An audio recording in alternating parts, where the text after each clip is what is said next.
Every possession and every happiness is but lent by chance for an uncertain time, and may therefore be demanded back the next hour. Honor is not to be won, it must only not be lost. Every person takes the limits of their own field of vision for the limits of the world. Journalists are like dogs. Whenever anything moves, they begin to bark. The fundament upon which all our knowledge and learning rests is the inexplicable. To free a person from error is to give, and not to take away. To buy books would be a good thing, if we also could buy the time to read them. Patriotism, when it wants to make itself felt in the domain of learning, is a dirty fellow who should be thrown out of doors. The man never feels the want of what it never occurs to him to ask for. Obstinacy is the result of the will, forcing itself into the place of the intellect. The brain may be regarded as a kind of parasite of the organism, a pensioner, as it were, who dwells with the body. Honor means that a man is not exceptional. Fame, that he is. Fame is something which must be won. Honor, only something which must not be lost. If we were not all so interested in ourselves, life would be so uninteresting that none of us would be able to endure it. The longer a man's fame is likely to last, the longer it will be in coming. Every nation ridicules other nations, and all are right. Because people have no thoughts to deal in, they deal cards, and try and win one another's money, idiots. In action, a great heart is the chief qualification. In work, a great head.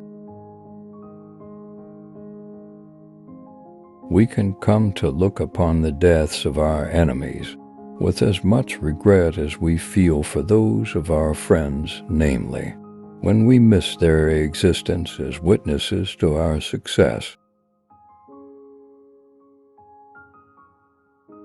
To find out your real opinion of someone, judge the impression you have when you first see a letter from them. Newspapers are the second hand of history. This hand, however, is usually not only of inferior metal to the other hands, it also seldom works properly. It is with trifles, and when he is off guard, that a man best reveals his character. There is no absurdity so palpable, but that it may be firmly planted in the human head, if you only begin to inculcate it before the age of 5 by constantly repeating it with an air of great solemnity. National character is only another name for the particular form which the littleness, perversity, and baseness of mankind take in every country. Every nation mocks at other nations, and all are right.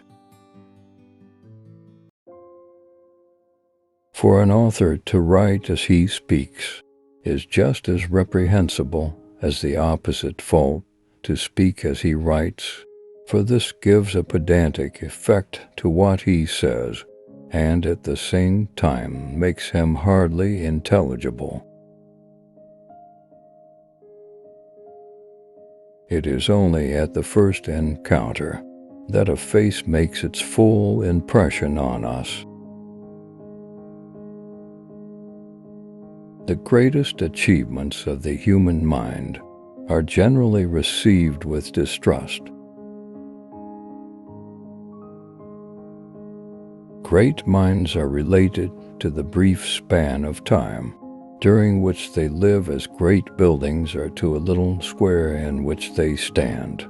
You cannot see them in all their magnitude because you are standing too close to them.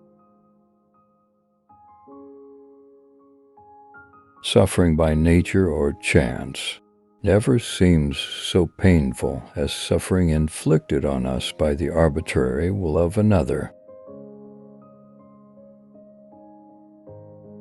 A man's delight in looking forward to and hoping for some particular satisfaction is a part of the pleasure flowing out of it, enjoyed in advance, but this is afterward deducted. For the more we look forward to anything, the less we enjoy it when it comes. Opinion is like a pendulum and obeys the same law. If it goes past the center of gravity on one side, it must go a like distance on the other, and it is only after a certain time that it finds the true point at which it can remain at rest. If you want to know your true opinion of someone, watch the effect produced in you by the first sight of a letter from him. Hatred is an affair of the heart, contempt that of the head. Boredom is just the reverse side of fascination. Both depend on being outside rather than inside a situation, and one leads to the other. It is in the treatment of trifles that a person shows what they are. Rascals are always sociable, more's the pity, and the chief sign that a man has any nobility in his character is the little pleasure he takes in others' company.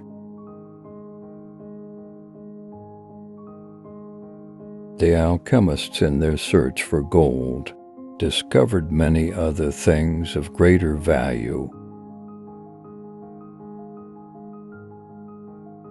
Reading is equivalent to thinking with someone else's head instead of with one's own.